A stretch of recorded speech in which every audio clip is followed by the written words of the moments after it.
పాపమే నీకు శత్రువు. రోమీలకు రాసిన పత్రిక 6వ అధ్యాయం ఆఖరి వాక్యం చదివినట్లయితే పాపం వలన కలుగు జీతమే మరణము. చదవమ్మా.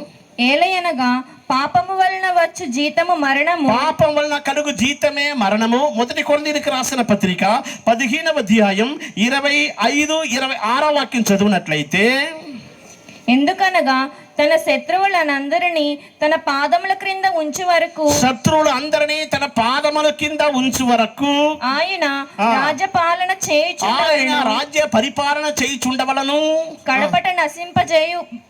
కడపట నశింపజేయబడు శత్రువు మరణము. దేవునికి అది పరిశుద్ధ నామాని స్తోత్రం. మరణమును జయించే స్వర్తమానమును మేము మీకు ప్రకటిస్తున్నాం. యేసు ప్రభు మరణమును జయించి ఉన్నాడు. 3వ దినమున పునరుద్ధానుడై పరలోకమునకు ఆరోహణమై ఉన్నాడు. నేను ఉన్నవాడను అణువాడనై ఉన్నాను అని ప్రభు సెలవిచ్చుచున్నాడు. భూత వర్ధమాన భవిష్యత్ కాలములో ఆయన జీవించుచున్నాడు. మృతులను అయితిని, ఆయనను ఇదిగోన సదాకాలము జీవిస్తున్నాను అని ప్రభువైన యేసుక్రీస్తు చెప్పుచున్నాడు.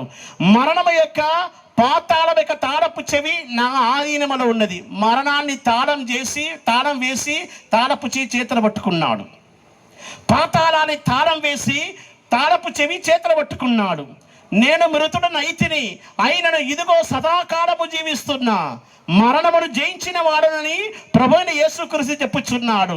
ఈ దినమున మానవుడు మరణాన్ని చూచి భయపడుచున్నాడు. మరణం అనేది పాపం వల్ల కలుగుచున్నది. నీవు పాపం చేసినట్లయితే నీ ప్రాణం చనిపోయినది, నీవు మరణించిన వాడవు. ఇక్కడ మనం ఏమని చదువుచున్నాం? రోమీలకు రాసిన పత్రిక 6వ అధ్యాయం ఆఖరి వాక్యములో ఇప్పుడు చదివిన వాక్య భాగములో పాపం వలన కలుగు జీతమే మరణము. 1 కొరింథీయులకు రాసిన పత్రిక 15వ అధ్యాయంలో చదివి ఉన్నాం. కడపట నశింపజేయబడు శత్రువు మరణము. ఈ శత్రువులు అందరినీ నీ పాదం కింద నీవు అనగదొరొక్కాలి. పాదం కింద అనగదొరొక్క నిమిత్తమై ఆ రాజు ఏం చేస్తున్నాడంటే తన పరిపాలన దండమును నీ వైపు సాగజేస్తున్నాడు. నీవు చేయవలసింది ఏమిటి? ఎస్తేరు గ్రంథములో రాజు తన పరిపాలన దండమును సాగజేసినప్పుడు జరిగింది ఏంటి? ఎస్తేరు దగ్గరికి వచ్చి ఆ రాజదండం యొక్క కోణ ముట్టెను. ఎస్తేరు గ్రంథమును చదువమ్మా వాక్యం. రాజు సింహాసనములో నుండి ఎస్తేరు వైపు తన రాజదండమును సాగజేయుచున్నాడు. 5వ అధ్యాయం 2వ వాక్యం. ఎస్తేరు గ్రంథము 5వ అధ్యాయం 2వ వచనం. రాణి అయిన ఎస్తేరు ఆవరణములో నిలువబడి ఉండుట రాజు చూడగా ఆమె యందు అతనికి దయ పుట్టెను.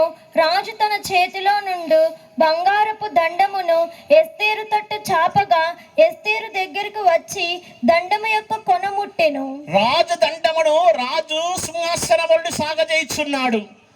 రాజ్య పరిపాలన చేస్తున్నటువంటి రాజు ఎస్తేరు వైపు తన రాజదండమును సాగజేయుచున్నాడు. ఎస్తేరు దగ్గరికి వచ్చి ఆ రాజదండం యొక్క కోణ ముట్టెను. ఆ దినమున పాత నిబంధన కాలములో ఎస్తేరు గ్రంథములో రాయబడినటువంటి ఒక సత్యం. ఈ దినమున నీ శత్రువులను ఏలుబడి చేయి నిమిత్తమై పరలోక రాజ్యములకు నీవు వారసుడిగా మార్చబడి నిమిత్తమై సియోనులో నుండి రాజదండమును సాగజేయుచున్నాడు. 110:2 మరల చదువు. ఇదిగో యెహోవా సియోనులో నుండి రాజదండమును నీ వైపు సాగజేయుచున్నాడు. చదవమ్మా. 110:2. యెహోవా నీ పరిపాలన దండమును సియోనులో నుండి సాగజేయుచున్నాడు. నీ శత్రువుల మధ్య పరిపాలన చెయ్యము. పరలోక రాజ్యం యొక్క మర్మము నీ హృదయమున ప్రారంభమగుచున్నది. ఆ పరలోక రాజ్యం యొక్క మర్మం యొక్క రెండవది ఏంటంటే నీ మనసులో నీవు ఏలుబడి చెయ్యాలి. రాజదండమును యేసయ్య నీ వైపు సాగజేయుచున్నాడు. దగ్గరికి వచ్చి రాజదండం యొక్క కొన ముట్టెను. ఎస్తేరు రాజదండం యొక్క కొన ముట్టెనంటే అర్థం ఏంటి? రాజు మంచి మనసు కలిగి ఉన్నాడు. రాజు మంచి మనసు